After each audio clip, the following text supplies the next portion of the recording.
Today I will teach you the very important topic of polity, issues and challenges pertaining to a federal structure। ये topic हमारा जो UPSC mains का syllabus है GS 2 का उसमें mentioned है। ये एक ही लाइन में मेंशन्ड है, जैसे कि यही issues and challenges pertaining to a federal structure.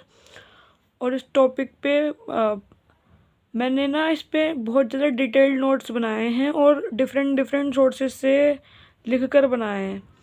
इस टॉपिक को ज़्यादा पढ़ने की नीड भी नहीं है, ये छोटा सा ही टॉपिक है और ये ईजिली मैं आपको पूरा ही आज इस पे कवर कर दूँगी।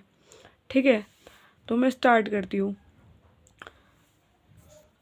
फेडरलिज्म मतलब फेडरल स्ट्रक्चर से रिलेटेड क्या क्या इश्यूज होते हैं और क्या क्या चैलेंज होते हैं जो फेडरल स्ट्रक्चर को तोड़ते हैं। ठीक है, ये इस टॉपिक का मतलब है।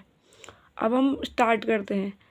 Federalism is a system of government in which the powers have been divided between the center and its constituent parts such as states।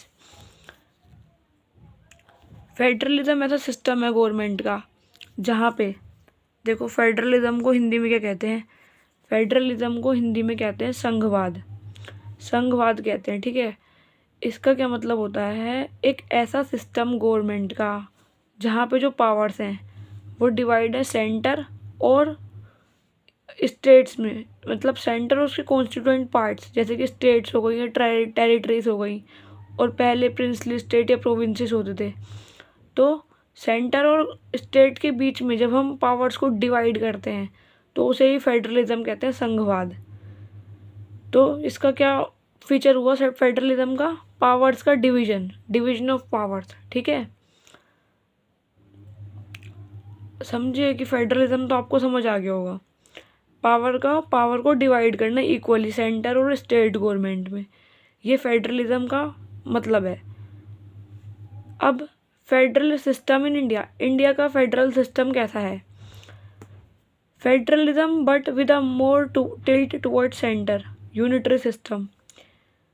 हमारा जो इंडिया का फेडरलिज्म है यानी कि जो संघवाद है वो पूरा कंप्लीट एक ट्रू फेडरलिज्म नहीं है, ट्रू फेडरेशन नहीं है।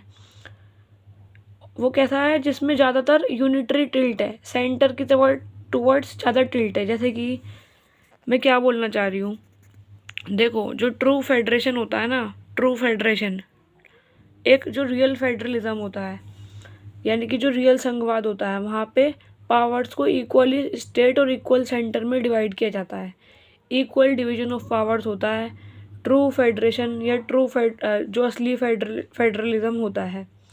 बट इंडिया का जो फेडरलिज्म है उसमें ज़्यादातर टिल्ट किसकी टुवर्ड्स है? ज़्यादा पावर किसकी टुवर्ड्स है? सेंटर गवर्नमेंट के पास है।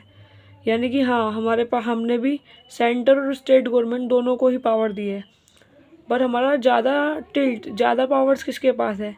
सेंटर के पास है, यूनिटरी सिस्टम के पास है। ऐसा लगता है कि हमारा सिस्टम यूनिटरी है, बस सेंटर के पास ही पावर्स है, ऐसा लगता है, क्योंकि सेंटर के पास ज़्यादा पावर्स होती हैं इंडिया में और स्टेट्स के पास कम होती है। तो इस सिस्टम को केसी वियरे ने क्या कहा है? इसी सिस्टम को केसी वियरे ने क्वासी फेडरल सिस्टम कहा है। क्वासी फेडरल यानी कि अर्ध संघीय। क्वासी फेडरल टर्म का क्या मतलब होता है? कि जहाँ पे डिवीजन ऑफ पावर्स है जो फेडरलिज्म में होता है, बट क्वासी फेडरल का मतलब ये होता है जैसे कि इंडिया में जो पावर्स हैं वो ज़्यादातर सेंटर के पास हैं, मतलब ज़्यादा यूज़फुल पावर्स हैं, ज़्यादा जो झुकाव है वो सेंटर की तरफ टुवर्ड्स है।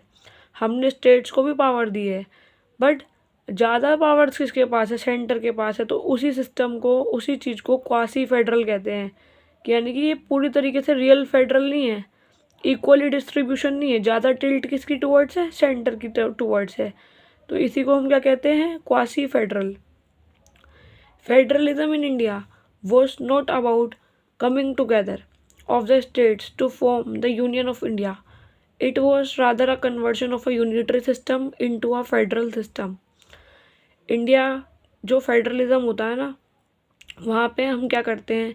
एक जो रियल फेडरलिज्म होता है ना, वहाँ पे हम पावर्स को डिवाइड करते हैं और कोई जैसे जो अपने आप में ही बहुत बड़ा देश है, बट उसे हमें चलाना है तो हम पावर्स को डिवाइड कर देते हैं फेडरलिज्म में। पर इंडिया का फेडरलिज्म ऐसा नहीं है। इंडिया का जो फेडरलिज्म है वो कमिंग टुगेदर फेडरेशन नहीं है। दो तरीके के फेडरलिज्म होते हैं, दो तरीके की कंट्रीज होती हैं, मतलब दो तरीके से फेडरेशन बनते हैं। एक होता है कि बहुत सारी स्टेट्स आई, बहुत सारी ऑटोनोमस इंडिपेंडेंट कंट्रियाँ आई, स्टेट्स आई और उन्होंने आपस में एक अपना एक बहुत बड़ी कंट्री बना ली, तो वो होता है coming together federation. But India already एक यूनियन ऑफ स्टेट्स था। इंडिया पहले से ही राज्यों का संघ था। बस इंडिया में पहले से ही एक यूनियन ऑफ इंडिया, पहले पूरा यूनियन ऑफ इंडिया बना हुआ था।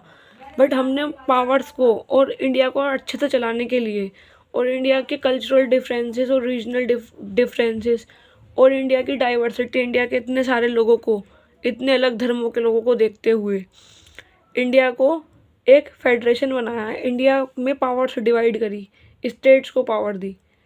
इंडिया बनना तो ऑलरेडी यूनियन ऑफ स्टेट्स था, ठीक है। तो इंडिया का जो फेडरलिज्म है वो कमिंग टुगेदर ऑफ स्टेट्स नहीं है कि स्टेट्स यहाँ पे एक साथ नहीं आई थी।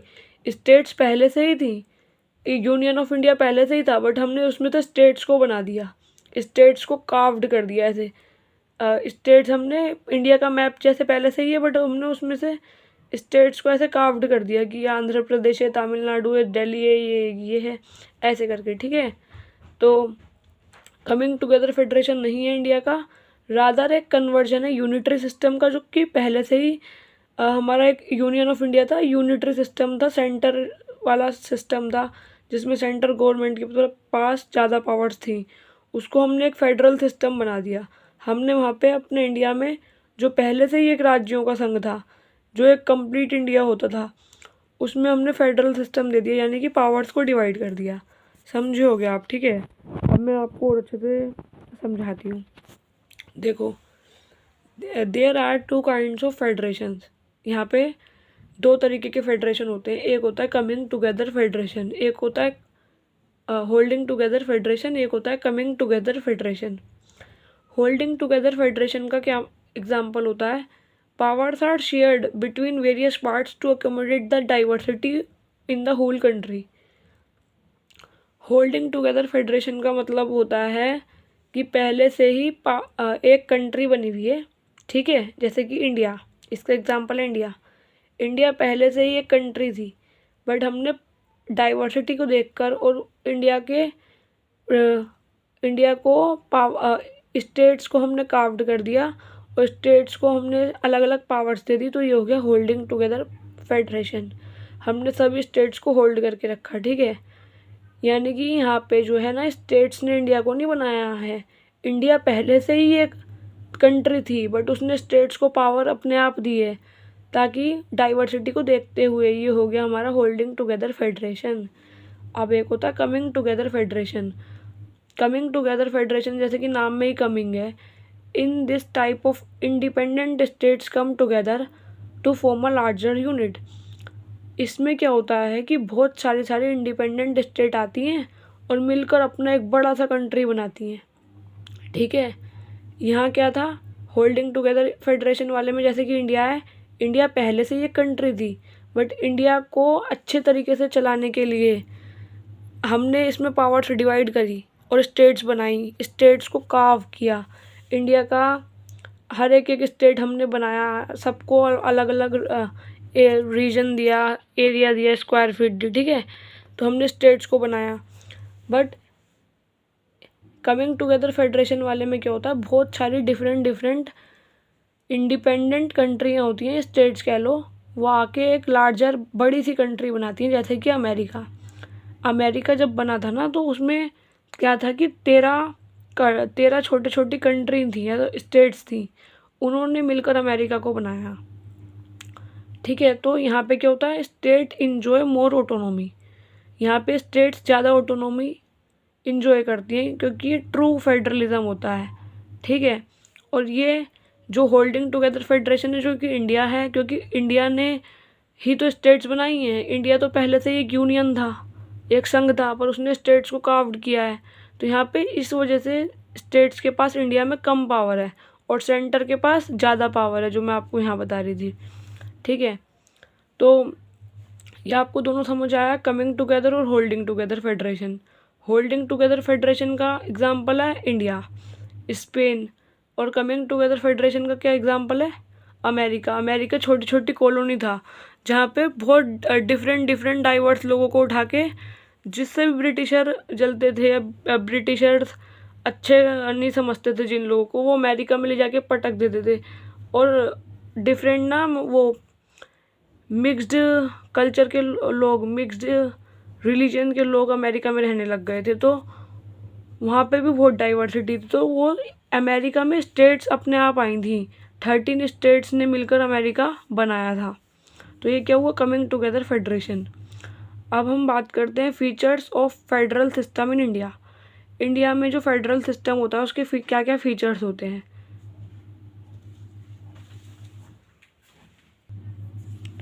Features of federal system in India. एक तो फेडरल सिस्टम का मतलब क्या है, डिवीजन ऑफ पावर्स, पावर्स को डिवाइड करना सेंटर और स्टेट में। तो क्या फीचर है, डुअल गवर्नमेंट पॉलिटी। अगर हम पावर डिवाइड करते हैं तो सेंटर और स्टेट के पास दो तरीके की गवर्नमेंट होती है हमारी, एक होती है सेंटर गवर्नमेंट, एक state government. Division of powers, ये फेडरल सिस्टम का मेन फीचर होता है, डिवीजन ऑफ पावर्स, पावर्स को डिवाइड करना। यूनियन लिस्ट है एक हमारी जिसपे सेंटर कानून बनाता है, एक स्टेट लिस्ट है, एक कंकरेंट लिस्ट है 7th स्केड्यूल में, ठीक है। Supremacy of the constitution, constitution की सुप्रीमेसी है। रिटर्न और फ्लेक्सिबल हमारा दोनों तरीके का कॉन्स्टिट्यूशन है, ठीक है।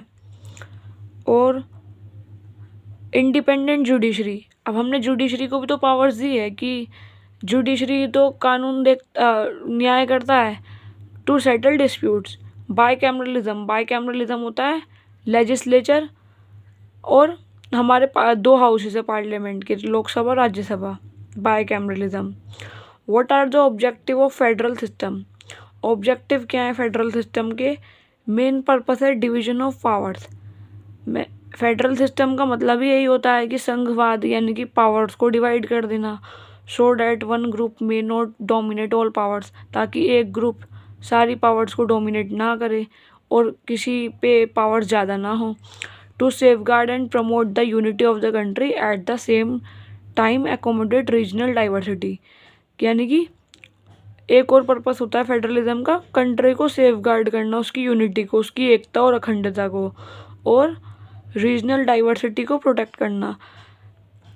ऐसा भी होता है ना कि कोई पर्टिकुलर लैंग्वेज बोलने वाले लोग एक ही जगह पे रहते हैं, जैसे कि तमिलनाडु में या जो साउथ की स्टेट्स होती है उसमें मलयालम बोली जाती है, तो रीजनल डाइवर्सिटी को भी एकोमोडेट करना, देखना, ठीक है।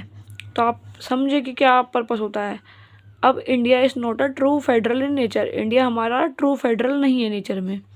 ट्रू फेडरल क्यों नहीं है, क्योंकि हमने यहाँ पे पावर्स को इक्वली डिस्ट्रीब्यूट नहीं करा है।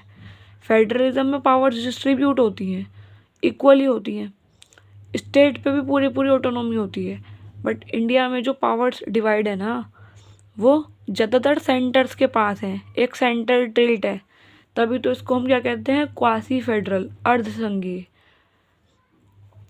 तो इंडिया ट्रूली फेडरल नहीं है नेचर में, क्योंकि यहाँ पे सेंटर्स के पास ज़्यादा पावर्स हैं। आर्टिकल 1 इंडियन कॉन्स्टिट्यूशन का क्या कहता है,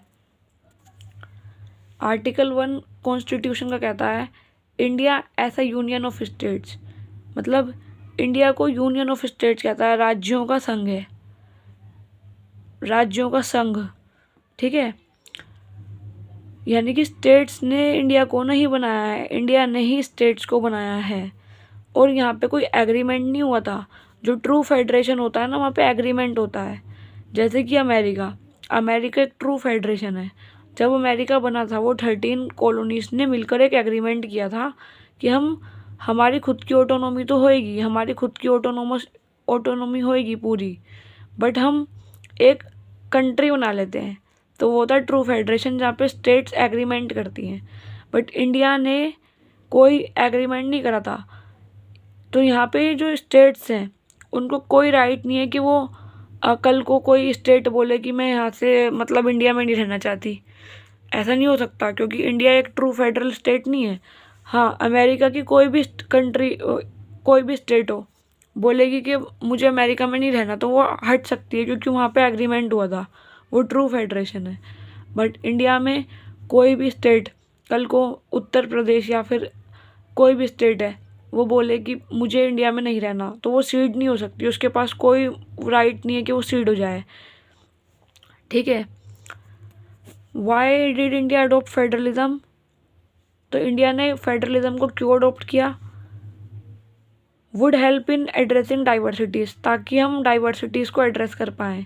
इंडिया एक ऐसा देश है जहाँ पे इतने सारे धर्म के लोग रहते हैं, इतनी सारी भाषा बोलने वाले रहते हैं और एक साथ रहते हैं, तो डाइवर्सिटी यहाँ पे कितनी ज़्यादा है। तो एड्रेस कर पाएँ हम डाइवर्सिटीज़ को, डाइवर्सिटी का ख्याल रख पाएँ, इसलिए हमने फेडरलिज्म अडोप्ट किया, यानी कि हमने पावर्स डिवाइड करी। Partition, important to give some autonomy to states so that they don't have separate tendencies। Partition होने की वजह से ये बहुत ज़रूरी था कि हम स्टेट्स को कुछ ऑटोनॉमी दें उनकी खुद की, क्योंकि उनके पास कोई सेपरेट टेंडेंसीज ना हो। ठीक है। Also a country of big size like India not possible to give power to one government centre. अब इंडिया जैसी बड़ी कंट्री में ये भी पॉसिबल नहीं है कि हम बस पावर सेंटर गवर्नमेंट को ही दे दें, क्योंकि देखो ना इंडिया में कितने सारे धर्म के लोग रहते हैं, हिंदू, मुस्लिम, सिख, ईसाई, और इतनी सारी डाइवर्सिटी है, इतनी सारी भाषा बोली जाती हैं, तो कैसे हम सेंट्रल गवर्नमेंट को पावर दे सकते हैं अकेला? फिर तो बिल्कुल मोनार्की टाइप हो जाएगा, है ना। तो इसलिए हमें बहुत ज़रूरी था फेडरल सिस्टम अडॉप्ट करना। Also a system that seem to allow the people to have a say in a local government. अब इंडिया में एक ऐसा सिस्टम भी होना चाहिए जो पीपल को अलाउ करे कि उनकी लोकल गवर्नमेंट ही, उनके आसपास की गवर्नमेंट ही उनके लॉज बनाए। ठीक है, ये भी बहुत ज़रूरी है। रीजनल राइट्स, यहाँ पे पहले भी कितने राइट्स होते थे, हिंदू मुस्लिम के झगड़े और भी बहुत सी चीज़ें, तो रीजनल राइट्स होते रहते हैं। इस वजह से भी फेडरलिज्म यानी कि पावर्स को डिवाइड करना बहुत ज़रूरी था। और कभी कभी स्टेट्स के बीच में डिस्प्यूट होता है, रिवर वाटर डिस्प्यूट होता है, सेंटर स्टेट डिस्प्यूट होता है, तो इन लड़ाइयों की वजह से भी, रीजनल राइट्स की वजह से भी बहुत ज़रूरी था फेडरलिज्म अडॉप्ट करना। और पॉवर्टी और इलिटरेसी, अब अगर हम सारी पावर सेंटर को पास दे देंगे, जो जो गांव होते हैं, जो लोकल गवर्नमेंट, लोकल जो एरियाज होते हैं, तो वहाँ पे कौन रूल करता? कैसे इतनी छोटी छोटी गली, जो कस्बे होते हैं, जो स्लम्स के लोग होते हैं, उनकी देखभाल कौन करता? तो इसी पॉवर्टी और इलिटरेसी की वजह से भी हमें पावर्स को डिवाइड करना, यानी कि फेडरलिज्म अडॉप्ट करना बहुत ज़रूरी था। ठीक है। Supreme Court in Indian federalism, supreme court ने क्या किया है इंडिया के फेडरलिज्म के बारे में?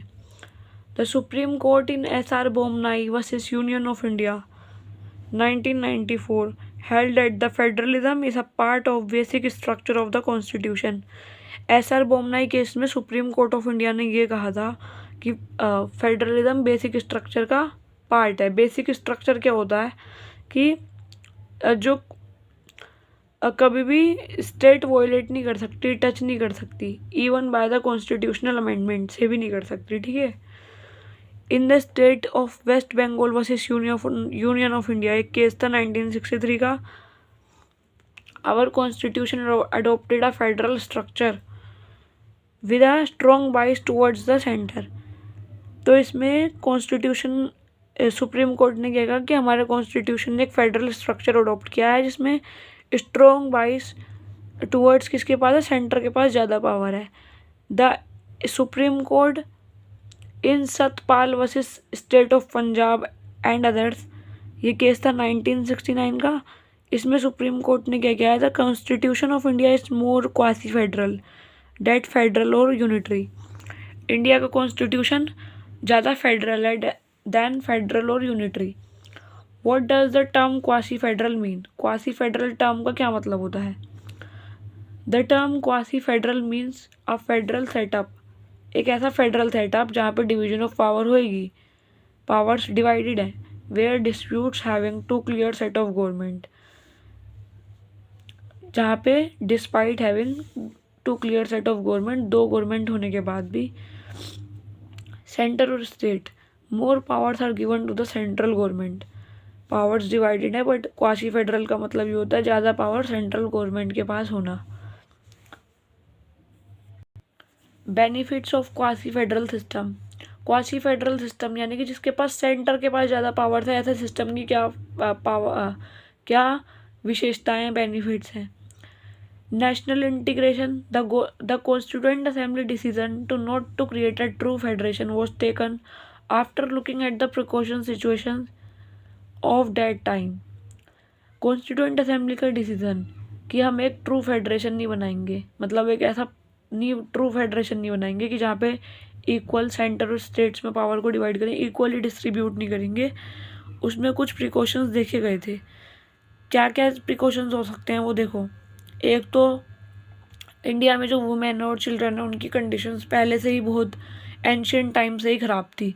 तो कॉन्स्टिट्यूएंट असेंबली के लोगों ने सोचा था, यह सोचा होगा कि भाई जो वीकर सेक्शंस होते हैं, वुमेन होती है और चिल्ड्रन होते हैं, इनको कौन देखेगा। तो इसलिए ये बहुत ज़रूरी था कि हम सेंटर्स को ज़्यादा पावर्स दें। तो इसलिए ही हमने क्वासी फेडरल सिस्टम को बेनिफिट समझा इंडिया के लिए। With the provisions like article 356 president rule separatist tendencies B tackled. एक प्रोविजन है ना प्रेसिडेंट रूल क्या होती है, स्टेट इमरजेंसी। जब भी ये देखा जाता है कि स्टेट में कोई लड़ाई की सिचुएशन है, वॉर की सिचुएशन है, या स्टेट में कोई राइट हो रहे हैं, तो जब स्टेट की कंडीशन ठीक नहीं होती और स्टेट गवर्नमेंट अपना काम ठीक से नहीं कर रही होती है, तो प्रेसिडेंट रूल लगता है। और प्रेसिडेंट रूल कौन लगाता है? गवर्नर लगाता है। अभी जो गवर्नर होता है मीडिएटर का काम करता है सेंटर और स्टेट गवर्नमेंट में। गवर्नर होता तो स्टेट का ही है, बट उसे डायरेक्टली अपॉइंट कौन करता है? प्रेसिडेंट। और गवर्नर ही प्रेसिडेंट को एडवाइस करता है कि स्टेट की सिचुएशन ठीक नहीं है और स्टेट गवर्नमेंट अपना ठीक से काम नहीं कर रही है, तो आप प्रेसिडेंट रूल लगा दो। तो ये जो पावर है प्रेसिडेंट रूल लगाने की स्टेट में, जिसमें जो स्टेट गवर्नमेंट होती है वो सस्पेंड भी हो जाती है। ये पावर भी ज़्यादातर जो सेंटर के पास है ना। Cooperation and coordination. हमें कोऑपरेशन चाहिए था, मतलब सबका कोऑपरेशन चाहिए था, सहमति और कोऑर्डिनेशन बना रहे। Quasi federal structure allows the centre to create national level programmes. Quasi federal system जहाँ पे सेंटर के पास ज़्यादा पावर होगी, तो ये तो centre government national level programmes बना पाएगी। नेशनल लेवल प्रोग्राम्स यही तो होते हैं, आयुष्मान भारत योजना हो गई, जिसमें जो लोगों को कार्ड मिलता है कि वो हॉस्पिटल में अपना फ्री चेकअप करा सकते हैं। या फिर जो मनरेगा एक्ट आई थी, महात्मा गांधी रूरल एम्प्लॉयमेंट वाली, या फिर जो ये मिड डे मील स्कीम होती है, जो राशन कार्ड की स्कीम होती है, जो महिलाओं के लिए योजनाएं आती हैं, वो सारी नेशनल लेवल प्रोग्राम्स सेंटर ही तो ये देखकर ही तो बनाती है कि भाई इंडिया एक वेलफेयर स्टेट है, तो इंडिया में कोऑपरेशन और कोऑर्डिनेशन चाहिए। इसलिए ही सेंटर को ज़्यादा प्रोग्राम वो पावर्स दी हैं ताकि वो नेशनल लेवल प्रोग्राम्स बना पाए। और क्या बेनिफिट्स हैं? Resolving inter state conflict. A quasi federal structure allows centre to act as arbitrator because more powers are vested in central government. In case of interstate dispute, for example border dispute और river water dispute, जब भी river water dispute होता है तो centre government के पास एक ज़्यादा power होती है। दो स्टेट्स के बीच में जब किसी भी नदी, किसी भी रिवर वाटर को लेकर डिस्प्यूट होता है, तो सेंटर गवर्नमेंट एक आर्बिट्रेटर की तरह काम करती है और उस डिस्प्यूट को रोकती है। इसके लिए आर्टिकल 262 है और 263 है। Challenges of quasi federal system. Quasi federal system के क्या क्या चैलेंज फेस करने पड़ते हैं हमें? Abuse of power bye centre. कभी कभी क्या होता है, क्योंकि सेंटर के पास पावर हमने ज़्यादा दे दी, ठीक है, तो उससे क्या होता है, the federal provisions of the constitution can be only be amended with the consent of state. Schedule 7 of the constitution provides a separate list for centre and state. However, center regularly violates the provision of legislating on state subject, for example, farm laws. Misuse of power. When government reserve wills, president rule residuary power center.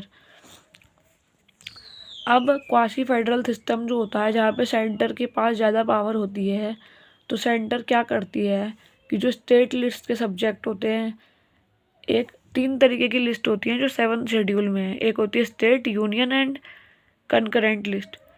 तो centre जो होती है ना, वो state list के subject पे law बनाने लग जाती है और वो अपना बिल्कुल पावर ज़्यादा समझने लग जाती है। प्रेसिडेंट रूल ये जो लगता है, ये भी सेंटर के पास ही पावर होती है लगाने की, क्योंकि गवर्नर जो होता है ना, वो ही तो बोलता है प्रेसिडेंट को कि आप सेंटर ये प्रेसिडेंट रूल लगा दो स्टेट में। और रेसिडुअरी पावर्स ये भी सेंटर के पास है। कुछ ऐसे मैटर है जिसपे बस सेंटर ही वो लॉज बना सकती है। और क्या क्या चैलेंजेस होते हैं जब सेंटर के पास ज़्यादा पावर होती है? Challenges regarding federalism in India. क्या क्या चैलेंज हैं जो फेडरलिज्म से रिलेटेड हैं इंडिया में? Regionalism, this is the most alarming challenge of Indian federalism. Regionalism basically implies an incalculation of the strong sense of love and respect for one's own religion, ethnicity, language, and culture. This is the love which makes regions fight for greater autonomy within the nation and directly putting the authenticity of internal Indian federalism in danger. तो regionalism एक challenge है। Regionalism क्या होता है? किसी भी अपनी ही भाषा, एक strong sense of respect one one's region. किसी इंसान में एक ऐसी सेंस होना कि वो अपने ही रीजन से प्यार करता है, अपनी एथनिसिटी, अपनी ही लैंग्वेज, अपने ही कल्चर से ज़्यादा प्यार करता है। तो रीजनलिज्म एक चैलेंज है जिससे कि फेडरलिज्म या फिर पावर्स को डिवाइड करने में थोड़ा प्रॉब्लम आती है, ठीक है, जो कि इंडियन फेडरलिज्म को डेंजर में डालता है।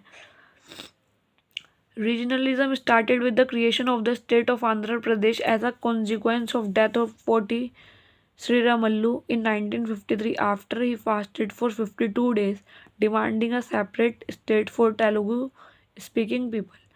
रीजनलिज्म कैसे स्टार्ट हुआ था? जो हमारे पोटी श्रीरामल्लू थे 1953 में, वो फास्ट इनटू डेथ पे बैठ गए थे कि भाई उन्होंने खाना छोड़ दिया था कि आप तेलुगु स्पीकिंग पीपल के लिए एक नई स्टेट बना दो, आंध्र प्रदेश। तो ये था। तो रीजनलिज्म ऐसे स्टार्ट हुआ जिस वजह से फर्स्ट स्टेट बनी थी 1953 में आंध्र प्रदेश की, ठीक है। तो चैलेंज क्या है? This demands are usually never silent methods of request rather they take violent forms. और ऐसी ही डिमांड से वॉयलेंट होने लग जाता है कंट्री में। दस nation face the challenge of internal security. तो नेशन में इंटरनल सिक्योरिटी का खतरा आने लग जाता है। गवर्नर्स ऑफिस भी एक चैलेंज है, ठीक है। देखो, गवर्नर का जो ऑफिस होता है वो डायरेक्टली गवर्नर को चूज़ कौन करते हैं? प्रेसिडेंट। गवर्नर 5 ईयर्स के लिए चूज़ किया जाता है। President can dismiss the governor when ever. President governor को कभी भी निकाल सकता है, बट गवर्नर का जो सीट है वो गवर्नर भी कभी कभी अपनी मिसयूज ऑफ पावर्स करता है। और क्या क्या चैलेंज है इंडिया फेडरलिज्म से रिलेटेड इंडिया में? एक तो हो गया रीजनलिज्म। भाई कभी कभी इंसानों को अपनी लैंग्वेज, अपने रीजन, अपने कल्चर, अपने पहनावे, बोलने के तरीके, इन सबसे बहुत प्यार होता है, तो ये चैलेंज हो गया रीजनलिज्म। एक ये आंध्र प्रदेश इसका एग्जाम्पल है, ये फर्स्ट स्टेट बनी थी। उसके बाद क्या हो गया? गवर्नर का ऑफिस भी चैलेंज हो गया। और क्या चैलेंज हो गया? आर्टिकल 153 ऑफिस ऑफ गवर्नर, ठीक है। ये तो मैंने आपको ऐसे ही बता दी है अभी। और centralised planning, the items in the state list are enjoyed by the state. State list के आइटम पे स्टेट ही लॉ बनाता है, स्टेट गवर्नमेंट बनाती है। जो यूनियन लिस्ट के वो होते हैं सब्जेक्ट, उन पे सेंट्रल लॉ बनाती है। और जो कंकरेंट लिस्ट पे सब्जेक्ट होते हैं उन पे दोनों स्टेट और सेंट्रल दोनों लॉ बनाती हैं। तो सेंटर के पास ज़्यादा कंट्रोल होता है कि वो नेशनल और रीजनल प्लानिंग करे इंडिया में।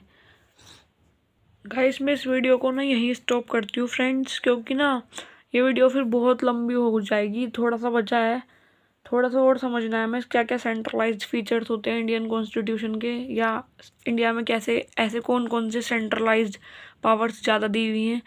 और थोड़ा नीति आयोग के बारे में भी मैं आपको इसमें बताऊंगी, कोई ऐसे इंस्टीट्यूशन जिनमें सेंट्रलाइज्ड फीचर्स हैं, और इंडिया के लिए बेस्ट क्यों है ये फेडरलिज्म या क्वासी फेडरल सिस्टम। तो थोड़ा सा और बाकी रह गया है, वो मैं सेकंड वीडियो में आपको बताऊंगी। बट ये वीडियो 30 मिनट्स की ऑलरेडी हो गई है, तो मैं इसे यहीं स्टॉप करती हूँ, ठीक है।